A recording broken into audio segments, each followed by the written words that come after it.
Hey Kiefer, talking yesterday on the phone call about you guys kind of switching up how the template programming is going to be structured. You're going to have a couple different levels.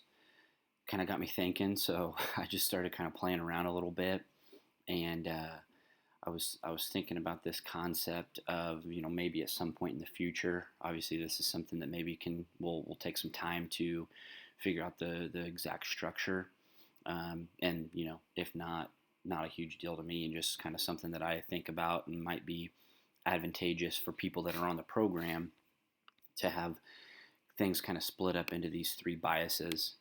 In full disclosure, this is kind of a concept that I learned from the training plan. They kind of split their programming up into these three kind of focuses or biases or whatever. So basically what it would be is it would allow for the athletes to either choose what their bias is that they kind of need to work on within each cycle, and um, they can rotate what they do depending on the time of the year for them or whatever. Or it could be something where we maybe have like a three-part initial assessment. Obviously that takes time, where you have these three assessments, and based on your scores on each, you can kind of be placed into one of these bias groups. But basically what it is there's just a little bit more of a focus on one of these three deals. I mean, you understand that the crossover is still pretty big. So I mean, just like a quick look, like every bias's Monday session would still have snatch and back squat.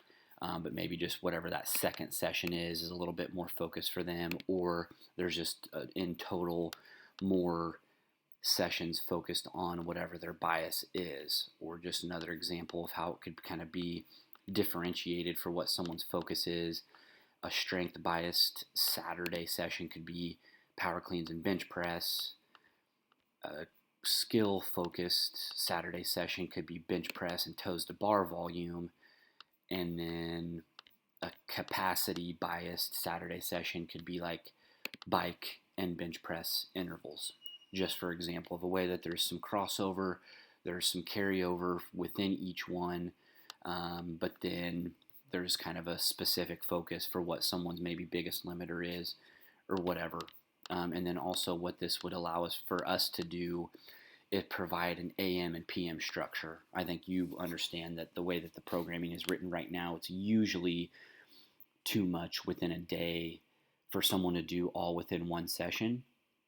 I've tried it, and it gets to where it's taken 2 to 2.5 hours to get through a whole session to do it all at once. So even whenever I was following it pretty strictly, I would always structure it into a two-part deal. And so what this would allow us for us to do is give a recommendation for within your bias or your focused program, kind of prioritize whatever your biggest thing is.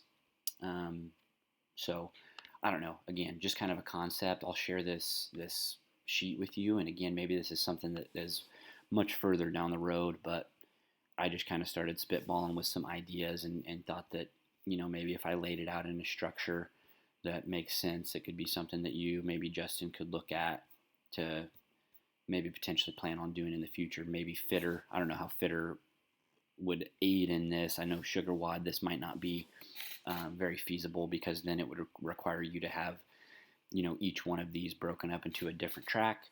But maybe Fitter's a little bit more conducive to it. I'm not sure. I'd be happy to answer any questions you have on it or whatever. Just something I was thinking about. Sorry to again give you more things in your day that you got to look at, but I'm always just trying to think of ways to keep things improving. So, all right, that's it.